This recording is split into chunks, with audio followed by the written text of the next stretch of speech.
सत्य का साहस।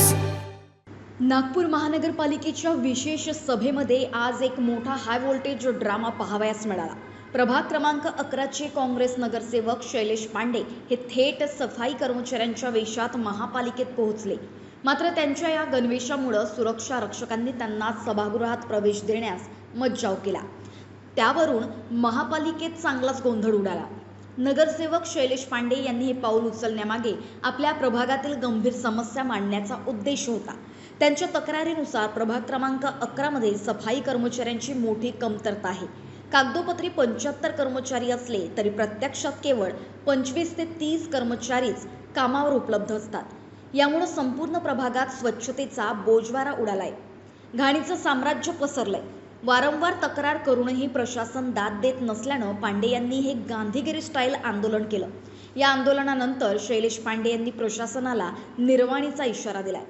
तेव्हा लोक मला विचारायचे की आमच्या प्रभागात साफसफाई राहत नाही, आम्ही तुम्हाला निवडून दिलं तर ही साफसफाई होणार आहे का? मी लोकांना आश्वासन देत होतो की मी निवडून आल्यानंतर निश्चित स्वरूपात प्रभाग क्रमांक 11ला प्रत्येक ठिकाणी साफसफाईचं चांगलं नियोजन राहणार आहे।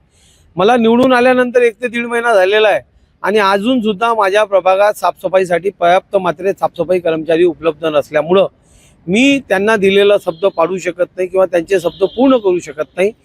त्या गोष्टीचा खंत माझ्या मनात होता, त्याच्यामुळं मी हे वेशभूषा घातली आहे।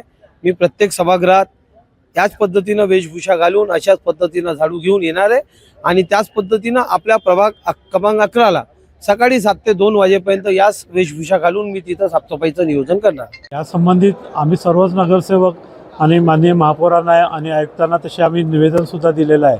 कारण की ह्या शहरामध्ये जी प्राथमिकता आहे किंवा लोकांच्या ज्या गरजा आहे त्या सर्वप्रथम पूर्ण व्हायला पाहिजे। आणि जर येणाऱ्या दिवसामध्ये आज आमचे नगरसेवक शैलेश पांडे जे इथे झाडू घेऊन आलेले आहे, येणाऱ्या दिवसामध्ये किंवा पुढच्या सभेपर्यंत जर या सर्व समस्याचं जर निराकरण झालं नाही तर पुढल्या सभेमध्ये सर्वच नगरसेवक ह्या रूपामध्ये आम्ही इथे येऊन आक्रमकतेने ही भूमिका मांडणार आहे।